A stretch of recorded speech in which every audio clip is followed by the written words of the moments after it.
Welcome friends, self अध्ययन पर पिछली क्लासेस में हम जीएसटी के अंदर परचेज एंट्री करना, सेल एंट्री करना और debit note, credit note, expenses की एंट्री करना सीख चुके हैं और उसी के बेसिस पर हमने अपना रिपोर्ट भी चेक किया था। एक बार फिर से हम रिपोर्ट चेक करते हैं डिस्प्ले के अंदर स्टैट्यूटरी रिपोर्ट पर। जब आप जीएसटी के अंदर जीएसटीआर 1 पर जाएंगे और यहाँ से F2 से डेट बदल देंगे। फ्रॉम में आपको रखना है जहाँ से आपने ट्रांजैक्शन चालू किया है और 2 में अगर आप ब्लैंक रखते हैं तो सारी डेट्स यहाँ पर शो होंगी। आप देखेंगे इनकम्प्लीट मिसमैच यहाँ पर शो नहीं हो रहा और बिल्कुल होना भी नहीं चाहिए। अगर आपका इनकम्प्लीट मिसमैच है तो आपको पहले उसे ठीक करना है, तभी वो जीएसटी पोर्टल पर आप जेसन फाइल के थ्रू अपलोड कर पाएंगे। अगर वो इनकम्प्लीट मिसमैच में है तो फिर वो आपकी अपलोड नहीं होगी। अब हम देखते हैं जीएसटीआर 2 के अंदर। अगर हम जीएसटीआर 2 में डेट बदलते हैं, नीचे वाली डेट को खाली रखते हैं और यहाँ रिपोर्ट देखें, आप देखेंगे रिपोर्ट तो यहाँ पर दिख रही है लेकिन नीचे incomplete HSN SSC code information में यहाँ पर 5 हमें एरर शो हो रही हैं। इसका मतलब हमने कुछ जगह HSN या SSC कोड्स को अप्लाई नहीं किया।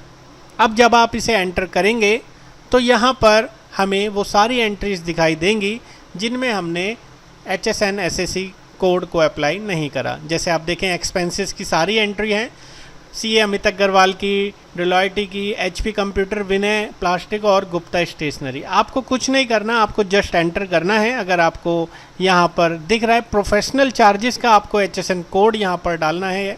यहाँ पर SSC कोड क्योंकि आपने सर्विस ली है, प्रोफेशनल चार्जेस का सर्विस कोड आपको डालना है। एग्जाम्पल के लिए हम यहाँ पर कोड डाल देते हैं और इस एंट्री को पास करा देते हैं। आप देखेंगे एक एंट्री यहाँ से हट चुकी है। इसी तरीके से हम एंट्रीज़ का SSC कोड यहाँ पर डालेंगे, जो भी उसके रिलेवेंट है। आप गूगल पर सर्च करके उससे रिलेटेड उसका सर्विस कोड को ले सकते हैं और उसी के बेस पर हमने यहाँ पर कुछ SSC कोड्स को पास कराया। आप देखेंगे अब भी वही चीज़ है, लेकिन अब यहाँ पर इनकम्प्लीट HSN कोड में कोई गलती नहीं है, क्योंकि अगर गलती होती है तो आगे आने वाली क्लासेस में जब हम जेसन फाइल के थ्रू यहाँ से एंट्रीज़ को अपलोड करना सीखेंगे, GSTR 1 और 2 जब हम फाइल करेंगे तो वहाँ पर प्रॉपरली हमारे अमाउंट्स की इनवॉइसेस अपलोड होंगी। तो ये सब पिछली क्लासेस का था। आज की क्लास में हम एडवांस एंट्री को डिस्कस करेंगे। एडवांस अगर हमने लिया है अपने सेल करने से पहले और फिर सेल किया है, देन बचा हुआ माल का पैसा जो रह गया वो हमने लिया है, वो एंट्री कैसे करेंगे। या हमने किसी को एडवांस पेमेंट कर दी है, फिर हमने परचेजेस करी है और जो बचा हुआ माल का पैसा है वो हम बाद में पे कर रहे हैं।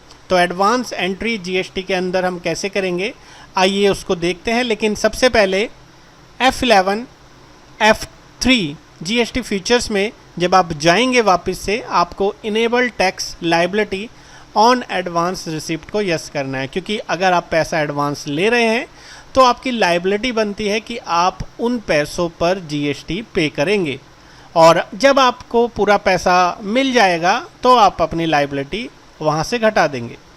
तो उसके लिए हमने यहाँ पर enable tax liability on advance receipt feature को यहाँ से पास किया है और इसको कंट्रोल A से एक्सेप्ट करा लिया है। अब हम देखते हैं यहाँ पर आप एडवांस रिसीव की एंट्री देखेंगे। विशाल मर्चेंट से हमने 15,000 रुपये पहले एडवांस ले ली है। हमने उसे स्पाइसेस सेल करने हैं। स्पाइसेस जो हम सेल करेंगे वो हम 24 किलो सेल करेंगे, जो कि हम 1 अगस्त को एंट्री कर रहे हैं। 1 जुलाई में हमने पैसा लिया है, 1 अगस्त में हमने सेल की है विशाल मर्चेंट को 24 किलो 1500 रुपये किलो के हिसाब से। 36,000 रुपये का टैक्सेस यहाँ पर एक्स्ट्रा है और नीचे फिर 1 सितंबर को जो बचा हुआ माल का पैसा है वो हम उससे लेंगे। अब ऊपर आप देखेंगे 1 जुलाई में 15,000 रुपये तो हम ले रहे हैं, लेकिन इस 15,000 में जीएसटी भी हमें ऐड कराना है, क्योंकि हमें उसी के अंदर राउंड फिगर करते हुए कितना बैलेंस है, कितना जीएसटी की लायबिलिटी हमारी बनती है, वो हमें कैलकुलेट करना है। सबसे पहले हम विशाल मर्चेंट से पैसा रिसीव करेंगे एडवांस, फिर सेल की एंट्री करेंगे, देन बचा हुआ जो पैसा है हम वो रिसीव करेंगे 1 सितंबर को। तो आइए सबसे पहले हम विशाल मर्चेंट का लेज़र बनाते हैं। विशाल मर्चेंट का लेज़र बनाने के लिए हम जब लेज़र में जाएंगे क्रिएट में, यहाँ पे हमें उसे सनड्राई डेटर में रखना है क्योंकि हम उसे प्रोडक्ट बेचेंगे और उससे पैसा रिसीव करेंगे। एड्रेस हमने कॉपी किया हुआ है, ऑल्ट कंट्रोल वी से उसे यहाँ पर पेस्ट करा देंगे और जीएसटी नंबर भी यहाँ कॉपी किया है, ऑल्ट कंट्रोल वी से उसे भी यहाँ पर पेस्ट करा देंगे। तो हमने विशाल मर्चेंट का लेज़र बना लिया है। अब हम उससे पैसा रिसीव करेंगे एडवांस।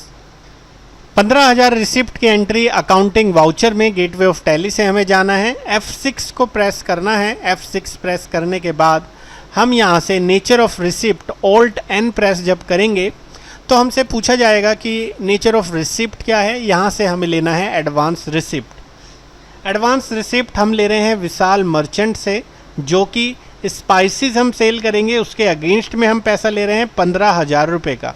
अब 15,000 रुपये में 12,711 रुपये 86 पैसे का हमारा बेस अमाउंट है और टैक्स मिला के वो 15,000 रुपये का अमाउंट हमारा बैठता है। तो ये हमने एडवांस ले लिया है। एडवांस हमने R1 इनवॉइस के थ्रू पहले से ही पैसा ले लिया 15,000 का। और यहाँ पर हम ऑल्ट सी से बैंक का लेज़र बना लेंगे, यानी कि विशाल मर्चेंट से अगर हमने पैसा लिया है तो हम मान के चल रहे हैं कि वो हम एडवांस जो ले रहे हैं वो पैसा बैंक में जा रहा है। बैंक अकाउंट का एक लेज़र हमने ऑल्ट सी से क्रिएट कर लिया है और 15,000 रुपये का एडवांस हमने 1 जुलाई को रिसीव कर लिया है विशाल मर्चेंट से। अब क्योंकि हमने 15,000 रुपये रिसीव किए हैं तो उस पर जो 2288 रुपये 14 पैसे का टैक्स लायबिलिटी है वो हमें इस महीने के आखिरी में एडजस्टमेंट करना है, एंट्री में बढ़ाना है कि 2288 का हमारा टैक्स लायबिलिटी बनती है। तो हमें अकाउंट इन्फो में लेज़र एक और बनाना पड़ेगा, टैक्स ऑन एडवांस रिसिप्ट। और टैक्स ऑन एडवांस रिसिप्ट हम यहाँ पर करंट लायबिलिटी में पास करा देते हैं। करंट लायबिलिटी में पास कराने के बाद हमें यहाँ पर अब एंट्री करनी होगी। सबसे पहले तो हम डेट बदलेंगे। एंड ऑफ द जो डे होगा मंथ का 31 जुलाई को, वहाँ पर हम एडजस्टमेंट करेंगे ऑल्ट जे। आप प्रेस कीजिए यहाँ पर F7 प्रेस करने के बाद ऑल्ट जे एडजस्टमेंट हम कर रहे हैं F7 वाउचर के अंदर। जो भी हम अपनी लायबिलिटी है वो बढ़ा रहे हैं अभी, इंक्रीज ऑफ टैक्स लायबिलिटी और on accounts of advance receipt. यहाँ पर हम जो अपनी लायबिलिटी बढ़ा रहे हैं वो है हमारी 2288 रुपये 14 पैसे की। ये लायबिलिटी हम अपनी आउटपुट की बढ़ा रहे हैं क्योंकि हमने मान के चल रहे हैं कि हमने सेल अभी की नहीं है, लेकिन हमने माल पे पहले से ही पैसा जो रिसीव करा है उस पर हमारा 1144 रुपये 7 पैसे यहाँ पर बैठता है CGST और SGST का। अब वो हमें यहाँ पर डालना है। डालने के बाद हमारा जो अमाउंट है यहाँ पर हमें GST की डिटेल भी प्रोवाइड करानी है, लेज़र विशाल मर्चेंट का जिससे हमने एडवांस रिसीव किया है, और ये एंट्री को पास करा देना है। तो हमने अपनी टैक्स लायबिलिटी बढ़ा दी। अब अगर हम सेल करने से पहले इसकी रिपोर्ट एक बार चेक कर लें, डिस्प्ले के अंदर स्टैट्यूटरी रिपोर्ट के अंदर GSTR1, तो जुलाई महीने में जब हम अमाउंट चेक करेंगे तो आप देखेंगे यहाँ पर टैक्स लायबिलिटी एडवांस रिसिप्ट में हमें 1144 रुपये का, 1144 CGST का, 1144 SGST का टोटल अमाउंट यहाँ पर दिखाई दे रहा है। अब हम यहाँ पर सेल कर देते हैं विशाल मर्चेंट को। सबसे पहले तो हम डेट बदलेंगे, 1 अगस्त को F8 प्रेस करना है।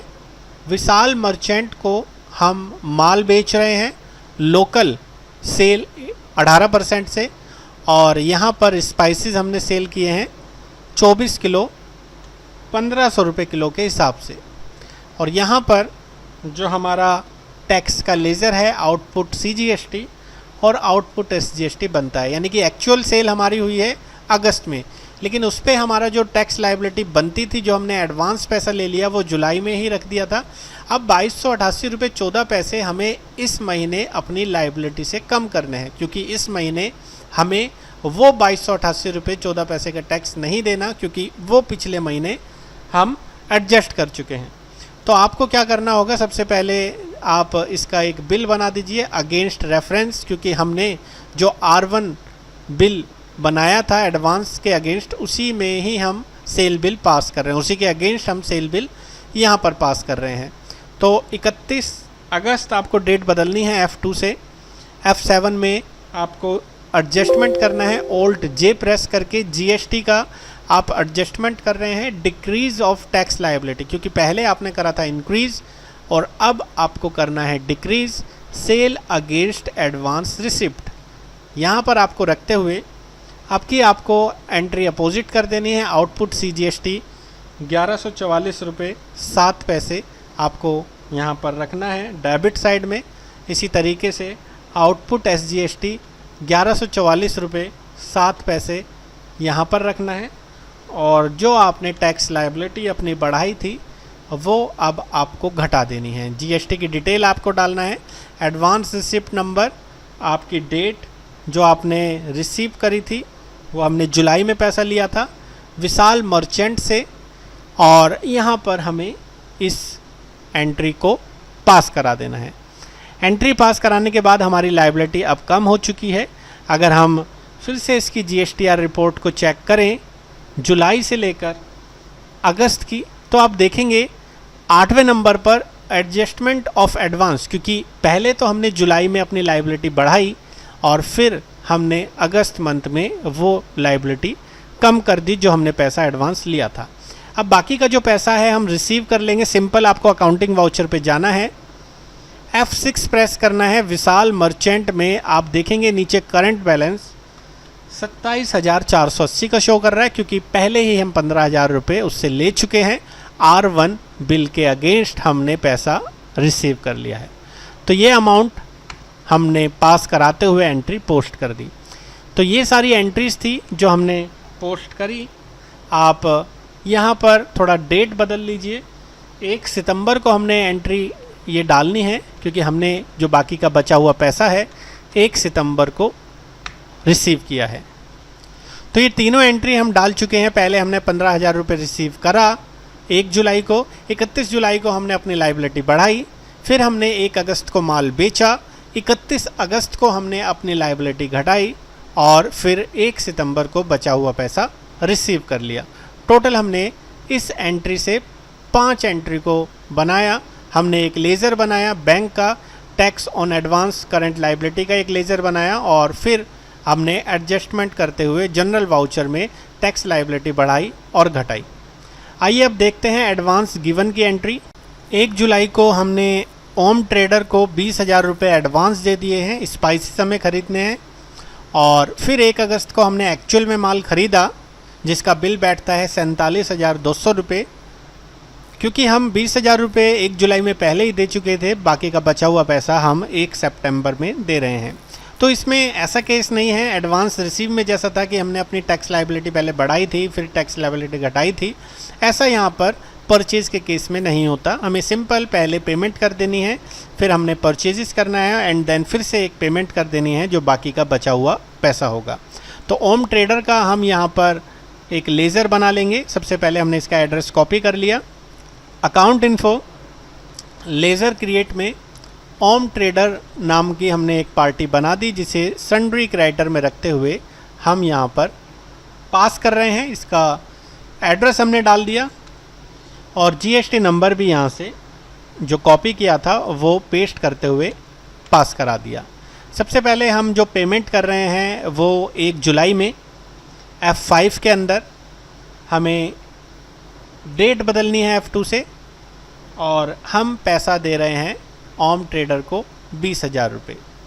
यहाँ पर 20,000 रुपये का अमाउंट डेबिट रखते हुए ओम ट्रेडर पे एडवांस हमें रखना है। एडवांस हमने सपोज़ OM-1 करते हुए इस बिल के अगेंस्ट हम जो बिल बनेगा उसके अगेंस्ट हमने पहले ही 20,000 रुपये की एक पेमेंट कर दी है, कैश के थ्रू या बैंक के थ्रू जैसे भी आप लेना चाहें। तो कैश के थ्रू हमने यहाँ पर एक पेमेंट कर दी है। उसके बाद हम डेट बदलेंगे, 1 अगस्त को हम एक्चुअल परचेज़ करेंगे जो कि ओम ट्रेडर से हम कर रहे हैं 1 अगस्त को। यहाँ पर हमें डालना है पार्टी का नाम ओम ट्रेडर, और लोकल हमने ख़रीदा है, लोकल परचेज़ 18% से स्पाइसेस 50 किलो 800 रुपये किलो के हिसाब से हमने ख़रीदा है। इस पर हमें इनपुट मिल जाएगा, इनपुट CGST और इनपुट SGST। ये हमने यहाँ पर एंट्री पोस्ट करा दी है और ये अगेंस्ट लेना है हमें, जो बिल बनाया था OM-1 उसके अगेंस्ट हमने जो पैसा कुछ दे दिया था और कुछ अब बिल बना है और वो यहाँ पर रिफ्लेक्ट हो जाएगा जब हम F2 से फिर से डेट बदलेंगे 8 सितंबर की F5 के अंदर।